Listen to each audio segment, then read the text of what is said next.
عام طور پہ جو برشنگ کی جاتی ہے کہ وہ آئے اور 5-10 سیکنڈ آپ نے برش کیا اور آپ چلے گئے. سر برش استعمال کرنے کا جو پراپر طریقہ ہے وہ کیا ہے؟ سر پہلی بات تو یہ ہے کہ for example this is your brush. آپ جو ٹی وی پہ طریقہ دیکھتے ہیں کہ پیسٹ کو اس کے اوپر لٹا دیا گیا اور اس کے بعد آپ نے برش کرنا شروع کیا، دس is not the right way. آپ نے پیسٹ کو برش کے اوپر کھڑا کرنا ہے، دین اس کو پریس کرنا ہے، پیسٹ جو ہے ان ریشوں کے اندر چلی جائے، ٹھیک. تو اس کے بعد آپ نے برش کرنا شروع کرنا.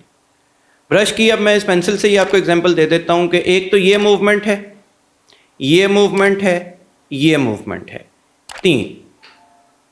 تینوں موومنٹس ہر دانت کی ہر اپروچیبل سرفیس کے اوپر کرنی چاہیے.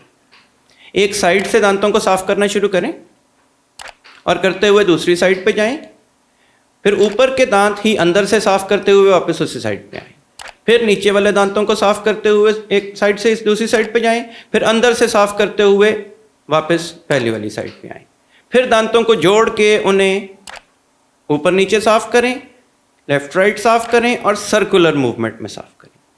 اینڈ پہ آپ نے فرنٹ کے دانت جو ہیں، جو سب سے زیادہ گندی رہ جانے والی جگہ ہے برشنگ کے باوجود، وہ فرنٹ کے سامنے کے 6 دانت اوپر اور نیچے کے جو ہیں ان کی بیک سائڈ ہے.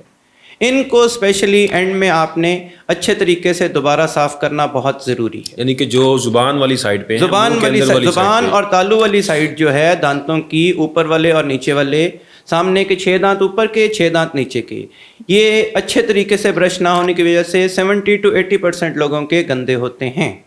انہی کے اوپر سٹین اور کیلکولس جمتا ہے اور وہی پھر آگے سپریڈ ہوتے ہوئے دانتوں اور مسوڑوں کی خرابی کا باعث بنتا ہے. دین میں بھی ہے کہ آپ 5 وقت اگر وضو کرتے ہیں تو اس کے ساتھ آپ دانت صاف کرتے ہیں. بالکل. تو کیا 5 دفعہ ہی مسواک یا دانت صاف کرنے چاہیے وضو کے ساتھ، یا اس میں گیپ بھی ڈالنا چاہیے؟ دیکھیں، مسواک یا برش دونوں میں سے کسی بھی چیز کا استعمال وضو کے اندر جو ہے وہ سنت ہے، تو اس سنت کو پوری کرنے کے لیے اور ثواب کی خاطر ضرور کریں. لیکن اسے یہ مت سمجھ لیں کہ میں نے ہر وضو کے ساتھ منہ میں برش گھما لیا ہے یا مسواک گھما لی ہے تو میرے دانت صاف ہو گئے ہیں. جب آپ نے ناشتہ کیا ہے یا دوپہر کا کھانا کھایا ہے یا رات کا کھانا کھایا ہے، ان 3 ٹائمنگز میں اس کے باوجود آپ کو برش کرنا ہے، کیونکہ جو وضو میں آپ برش کر رہے ہیں وہ وداؤٹ پیسٹ آپ کر رہے ہیں، اس میں کچھ لگانے کی ضرورت نہیں ہے. آپ سمپل برش پکڑیں، مسواک نہیں ہے، سمپل برش پکڑیں، اسے منہ کے اندر گھمائیں کلی کرنے کے ساتھ، تو آپ کی سنت پوری ہو گئی، ثواب مل گیا، دیٹس آل.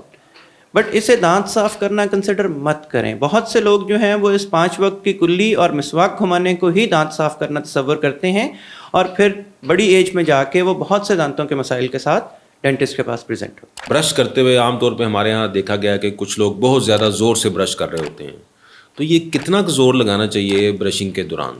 برشنگ کے دوران کوئی ایکسٹرا آرڈنری پریشر دینا جو ہے وہ دانتوں کے لیے یا مسوڑوں کے لیے بہت فائدہ مند نہیں ہے.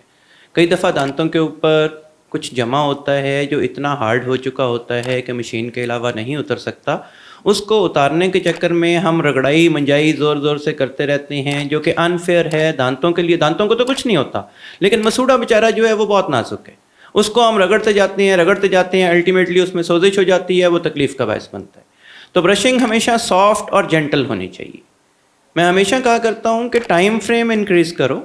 اگر 30 سیکنڈ میں برش کر رہے ہو تو 1 منٹ کر لو، لیکن رگڑائی منجائی مت کرو.